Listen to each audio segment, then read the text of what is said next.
Sabi mo sa tabi mo, good morning. Naniniwala ba kayo na God is good?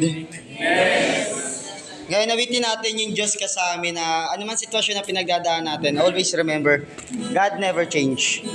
Yesterday, today, and forever. Habang inawit natin yung kanta na to, na awitin natin to as a prayer natin sa Lord, na Lord, hindi ko alam yung nangyayari. Pero Panginoon, we know, ikaw yung Diyos sa lahat ng panahon.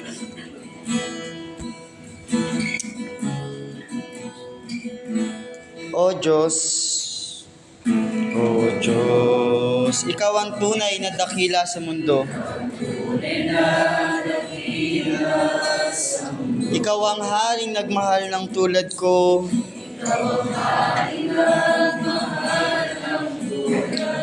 Ginawa mo ang lahat.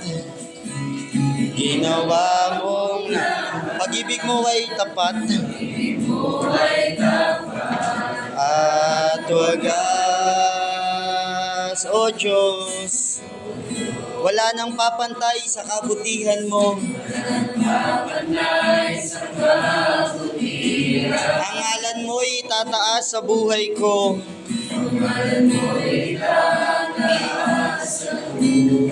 Sundin ang loob mo. Sundin ang loob mo. Iparinig ang nais mo sa lahat ng panahon, sa lahat ng panahon. Diyos ka sa amin, sa lahat ng oras. Nariyan para sa amin, Panginoong Yesus. Purihin ka, dakilain ka sa buhay ko, aming Ama. Awitin pa natin ng isa pang beses. O Diyos, ikaw ang tunay na dakila sa mundo. Ikaw ang haring nagmahal, mahal ng tulad ko. Ginawa mo ang lahat, ginawa mong lahat. Pag-ibig ko ay tapat at wagas. O Diyos, wala nang papantay sa kabutihan mo. Ang ngalan mo itataas, sa buhay ko. Sundin ang loob mo. Sundin ang loob mo. Iparinig ang nais mo. Sa lahat ng panahon, sa lahat ng panahon, Diyos ka sa amin, sa lahat ng oras. Nariyan para sa amin, Panginoong Yesus. Purihin ka, dakilain ka sa buhay ko. Di nagbabago, di nagbabago. Diyos ka sa tanging sandigan, nariyan para sa amin, Panginoong Yesus. Maghari ka, magdiwanag ka sa buhay ko, aming Ama. Let's pray. Yes, Heavenly Father God, Lord, salamat sa panibagong umaga, Panginoon. Salamat sa panibagong pagkakataon, Panginoon. na kami gising pa, Panginoon Lord God. Right now, Father God, continue to cleanse us. Continue, Panginoon Lord God. Lord, na basagin, Panginoon Lord God, ang aming puso, Panginoon Lord God, upang ikaw ang manguna, Panginoon. Right now, Father God, Lord, we welcome the Holy Spirit, Lord God, in this place, Panginoon na Lord. Ano man yung gawa ng kaaway, Panginoon Lord God, sa isip namin, Panginoon Lord God, we rebuked it in the name of Jesus. Hallelujah, Father God, Lord. Sa mansahero na gagamitin ng Panginoon, Lord, hindi ako yung makita, kundi ang pangalan mo lang, Panginoon Lord God. I ask for wisdom, I ask for knowledge, Panginoon Lord God. Yung mensaheng maririnig namin ay hindi lamang kami ma-inform, kundi Father God, kami ay matransform, Panginoon Lord God. Lord, right now, Panginoon, sa po namin pinagkakatiwala ang gawain ito sa pangalan ni Jesus. Amen. Ayun, pwede na po tayo maupo.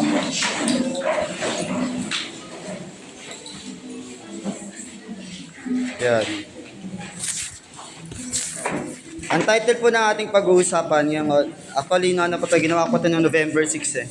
Ang title ng ating pag-uusapan ngayong oras na to, Power of Worship. Sino naniniwala ka na may kapangyarihan kapag nag-worship ka sa Lord?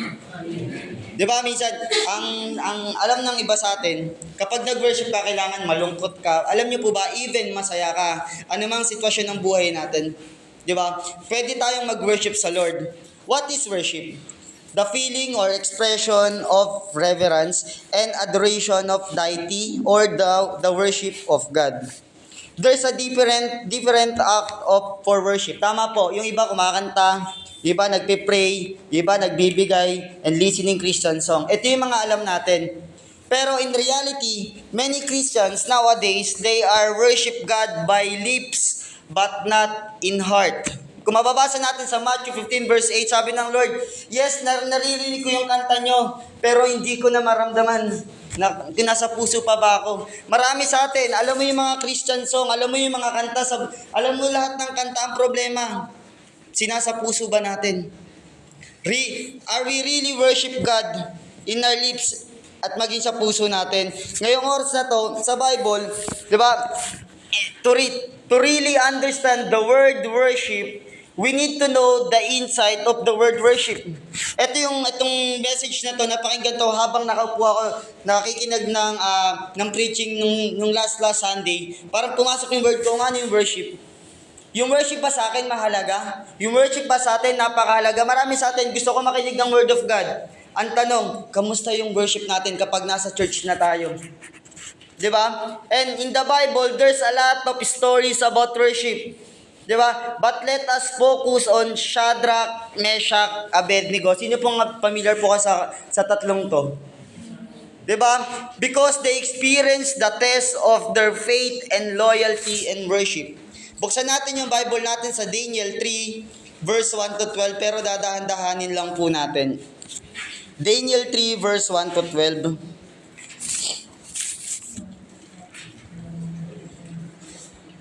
Yan, babasahin ko po na. Meron tayong 7 point. Subukan, pipilitin ko na matapos to. 7 point na pag-uusapan na to. Ano ba ibig sabihin ng worship? Unang-una, war. Sabi sa Daniel 3 verse 1 to 4, si Haring Nebuchadnezzar ay nagpagawa ng ribultong ng ginto na 27 metro ang taas at may 3 metro namang ang lapad. Ipinatayo niya ito sa kapatagan ng Dura sa lalawigan ng Babylonia. Pagkatapos pinatawag niya ang mga pinuno ng mga rehiyon, mga pinuno ng mga hukbo, mga gobernador ng mga lalawigan, mga tagapagpayo, mga ingat-yaman, mga hukom, mga maestrado at iba pang mga pinuno ng kaharian para sa pagtatalaga na nasabing ribulto. Nang nasa harap na sila ng ribulto, malakas na ipinahihag ng tagapagbalita, inuutos sa lahat ng tao mula sa lahat ng bansa at wika, naluluhod at sasamba sa ribultong ipinagawa ni Haring Nebuchadnezzar sa sandaling marinig ang tunog ng tambuli, flauta, lira, sitar, alpa at iba pang instrumento. Ngayon, unang point na pag-usapan natin, war. Ang worship po ay nag-uumpisa sa war. Bakit? Some of us, we don't want war. Tama po. Lahat tayo ayaw natin ng away. Ayaw natin ng laban. Bakit? But we have a victory. We have a victory. We need to accept war, especially to seek God's presence. Mapapansin niyo po, minsan gusto mong mag-pray, Biglang tatawagin ka ng anak mo. Gusto mo mag-pray, biglang may maingay sa paligid mo. Ang tanong, para makot natin ang atensyon ng Panginoon, kailangan po natin ang laban. Sa buhay natin, kung lumalaban ka para gumising ng maaga, sa pag-worship natin sa Lord, kailangan din po natin ng war. Kung hindi natin haharapin yung war na meron tayo para mag-worship sa Lord, baliwala lang yung buhay natin. Bakit? Shadrach, Meshach, Abednego, they experience war in their loyalty in worship. Gaano tayo ka-loyal sa worship natin sa Lord? Ilang minuto kang nagbababad para mag-worship sa Lord. Yung iba sa atin, babad ka sa social media pero ayaw mong mag-worship sa Lord. True believers will see if they are experience the uncontrollable situation like war. Mapapansin niyo po, di ba, sabi ko nga po kayo na kailangan natin ng war. Kasi po bakit? Kapag gusto mo nang mag-pray sa Lord, marami pong distraction ang gagawin ng kaaway sa buhay mo. And next natin dito, obedience. Sabi sa Daniel 3 verse 3 to 5, sometimes we compromise to the pattern of this world, even our worship time. Sino ang aminado ka kahapon hindi ka nakapagsimba kasi may labahin? Kasi may lakad, kasi may binyag, kasi may birthday si ganito.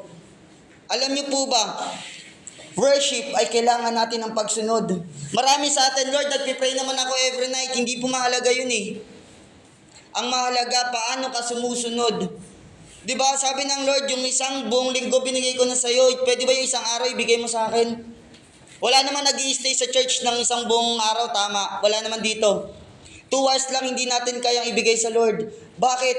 It is easy to follow the reality, the unseen, the promises of God in our life. Marami tayo, Lord, ito yung mga gagawin mo, gusto mong gawin mo sa buhay ko. Ang tanong, sumusunod ka ba sa kalooban ng Panginoon? Sinasabi natin na, Lord, kilala kita pero hindi ka naman sumusunod. Meshach, Shadrach, Abednego, because they know God, even blazing furnace, waiting to them. Alam niyo po ba yung dahil sa ginawa nila netong Meshach, netong tatlong magkakaibigan na to, alam niyo po yung naghihintay sa kanila? 7 times na apoy. Sabi nila, because they know God, kaya po pinanindigan nila yung faith nila sa Lord. Pinanindigan nila na kahit anong mangyari, hindi kami luluhod. Bakit? Marami sa atin, alipin na tayo ng mundo, pero hindi na tayo alipin ng Panginoon. Bakit? Kasi ang tingin natin sa Lord, pinapahirapan tayo. Kapatid, kailangan natin ngayong araw na to ng revival. Sabi sa 7 to 11, while we want to follow God, Satan will use others to distract us. Marami sa atin ng Sabado ng gabi, gusto mo nang magsimba ng linggo. Pero biglang may magte-text sa'yo, may magsasabi sa'yo na, pwede ka ba bukas? Dahil hindi naman natin naiintindihan, ano bang ibig sabihin ng worship, kaya ang dali nating mag-oo. Kapatid, kaya walang revival na nangyayari sa buhay natin. Kasi sa worship pa lang bagsak na tayo. Sa worship pa lang talo na tayo.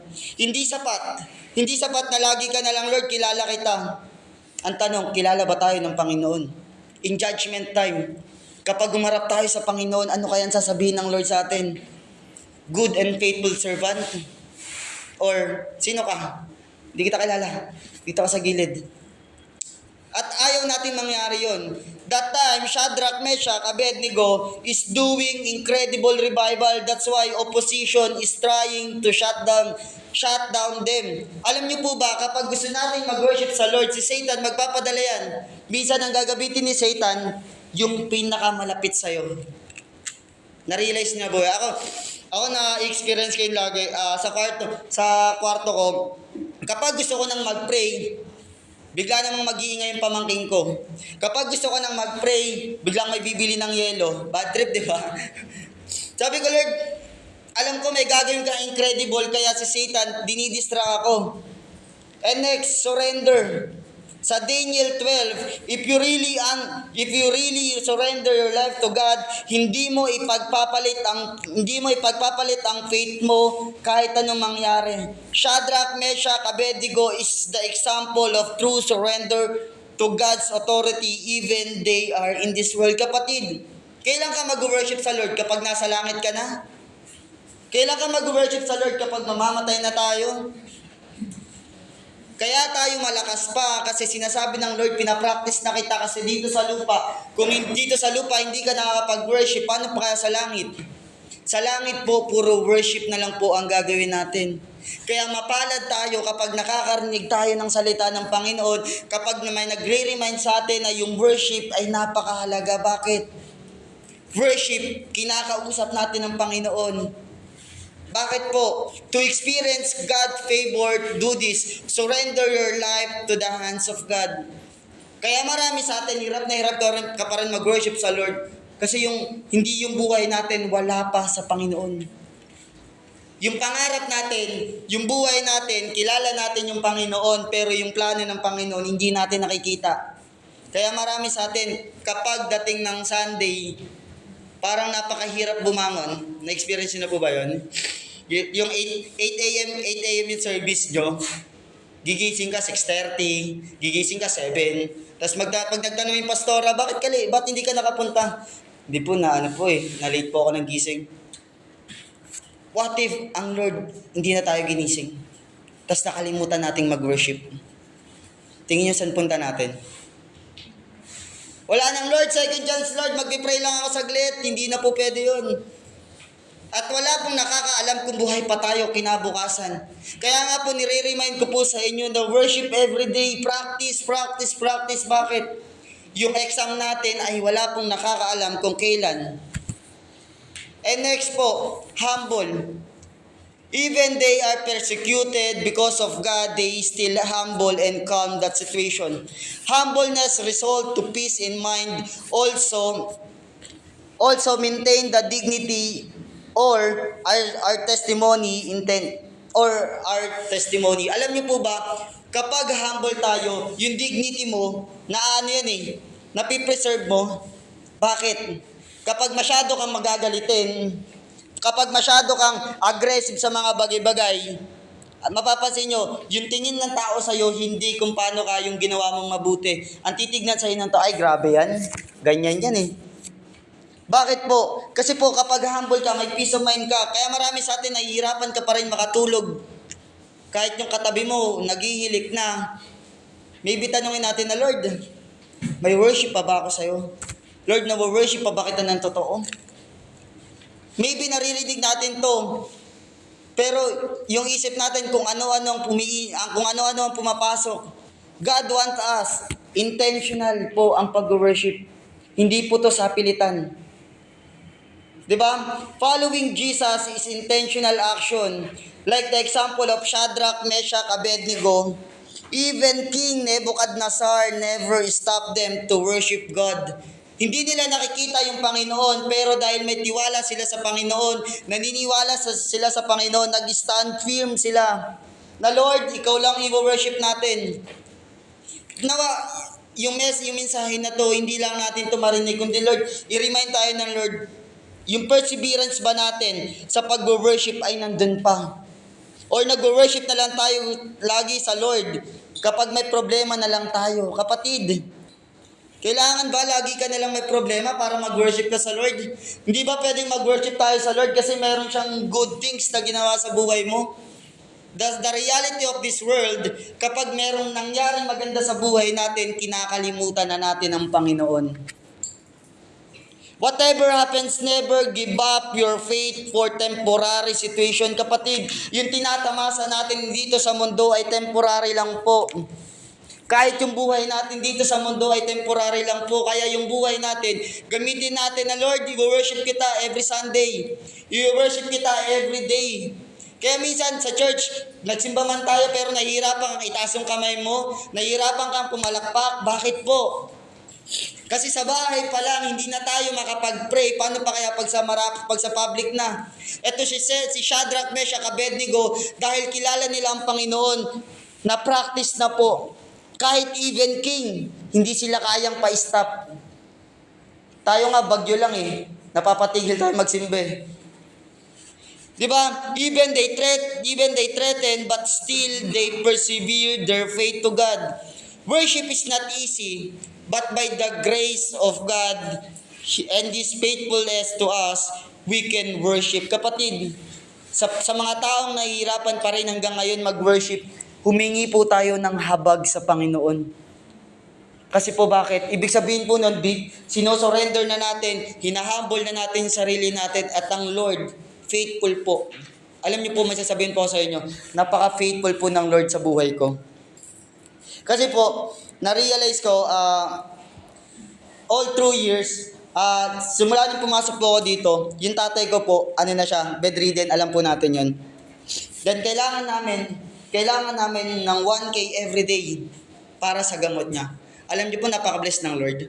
Kasi yung sahod, may sumasahod po ako, pero dapat na, yung sahod ko po, ang galing po ng Lord, may natitira pa sa ATM ko. Nakakatulong pa ako sa ibang tao. Bakit po? Ito po muna yung pre-practice ko, yung worship. Napaka-faithful ng Lord.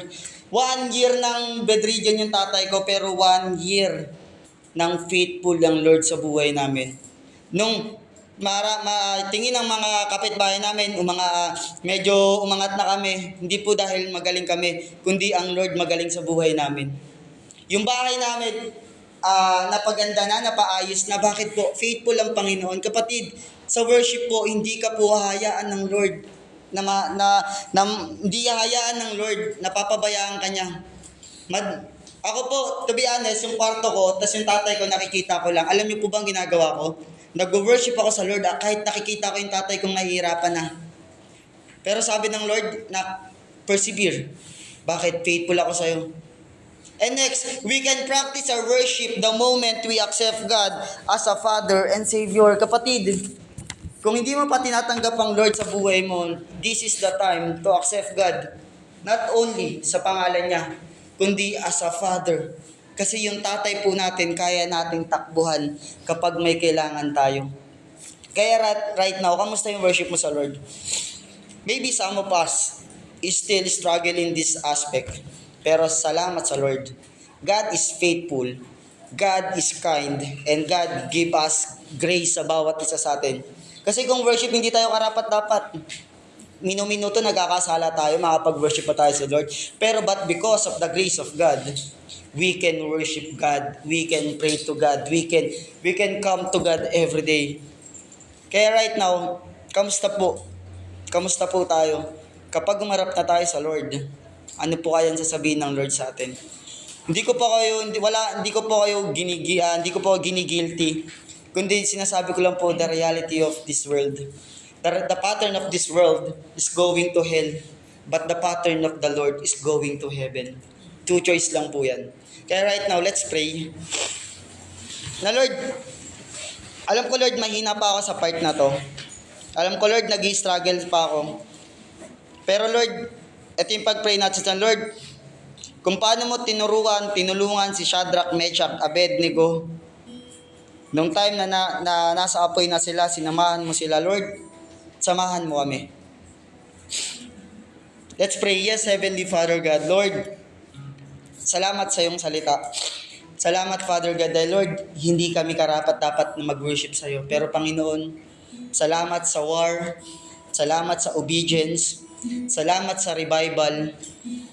Lord, salamat, Panginoon, Lord God, Lord, sa humbleness, Panginoon, Lord God. Salamat sa intention. Lord God, Lord, help us na mag-persevere, na magpuri sa iyo anumang sitwasyon na pinagdadaanan namin.